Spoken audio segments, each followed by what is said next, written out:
Kannur central jail ചാടിയ കൊടും criminal Govindachami എന്ന ചാർലി തോമസിനെ പിടികൂടിയ വാർത്തയറിഞ്ഞ് ഞാൻ സന്തോഷിക്കുന്നുണ്ട്.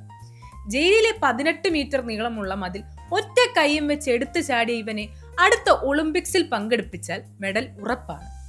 ഒരു കൈ മാത്രമുള്ള ഗോവിന്ദചാമി അതീവ സുരക്ഷാ ബ്ലോക്കിലെ സെല്ലിലെ കമ്പി ഒരു കൈ കൊണ്ട് വളച്ച് ഇലക്ട്രിക് ഫെൻസിങ്ങിലെ കറണ്ട് ഓഫാക്കി തുണി കൂട്ടിക്കെട്ടി വള്ളിയാക്കി അതുപയോഗിച്ച് മതിലിലൂടെ ഊർന്നിറങ്ങി ആരും കാണാതെ രക്ഷപ്പെട്ടു എന്നാണ് പറയുന്നത്.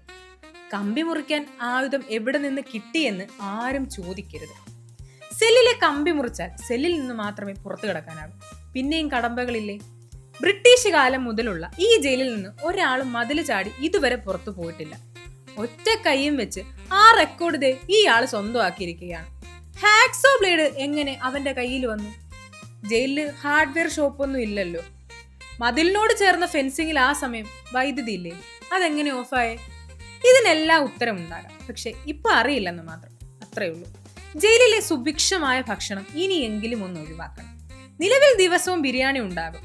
അത് വേണ്ടാത്തവർക്ക് സാമ്പാറും പൊരിച്ച മീനും മീൻ കറിയുമായി ചോറും. ഇനി ചോറും വേണ്ടാത്തവർക്ക് ചപ്പാത്തിയും മട്ടൻ കറിയും.